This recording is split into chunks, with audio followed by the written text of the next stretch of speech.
everybody. This is Pastor Jamie from the House Church here. We are on the journey. These 40 days before Pentecost, we're learning and focusing on the things pertaining to the kingdom. And so we are learning how to think like kings.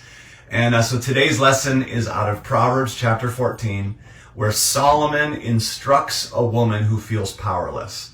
Now, there's been many times in my life where I felt powerless, maybe you too, where I didn't have the authority, I didn't have the rank to change my circumstances. So it felt like I was dealt some cards that I had no ability to change.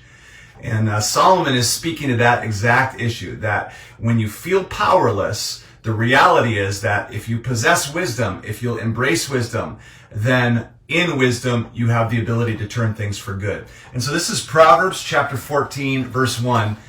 It's a familiar sort of concept in biblical times. Proverb is instructing a wife or a mother, a woman who's stuck in her home and she feels powerless. This is what it says. The wise woman builds her house, but the foolish tears it down with her own hands. Let me read it again. The wise woman builds her house, but the foolish tears it down with her own hands. In Solomon's day, King Solomon's day, a woman had no ability to change her circumstances on her own. She did not have the authority or the correct gender to be able just to go start a business and to live her life the way that she wanted to. She was stuck. Her circumstances demanded that she lived under the authority of a man and that she could not just go and change her circumstances. So imagine, here's King Solomon, and he's speaking to the wife, he's speaking to the woman who's saying to him, I don't have power to change my circumstances. I'm not like you, King Solomon. And Solomon looks at her and says, you're not powerless.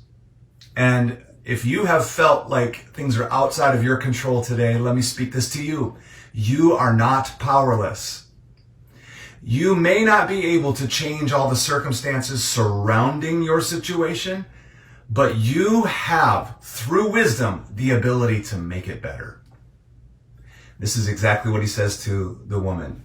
Solomon says, you may not be able to get out of that house, but you have the ability through wisdom. A wise woman will build, will construct, will make something good out of the situation. That word for build there, it has two pictures to it. One is out of nothing, you can create something, like construct something. But the other side of this picture is when something has been torn down. It's just rubble. That, through wisdom, the woman has the ability, even if she's been handed rubble.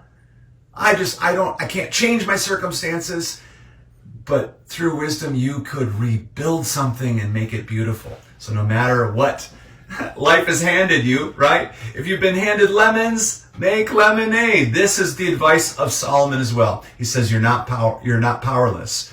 Look at the second half of this verse. It says, but the foolish tears it down with her own hands. The word for hands there, it means a person's power. So through wisdom, you can construct or rebuild. But your own power has the ability to make it worse.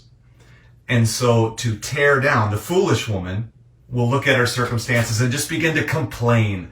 The foolish woman will look at her circumstances and go, I've been dealt this hand, and blame other people. Come on, this is what society is doing right now.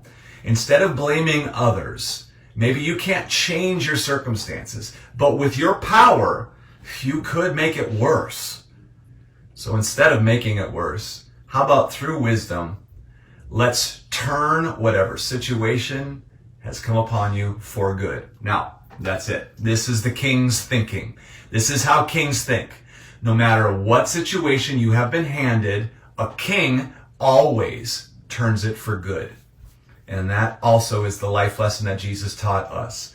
That God marries himself to our situation, and no matter how much junk is going on, no matter what evil has come against you, God will turn things for good.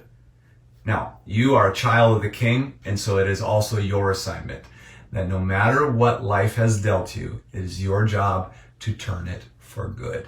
That's how kings think, and that's how you're supposed to think. So, come on, let's pursue the crown together and begin to think like a king.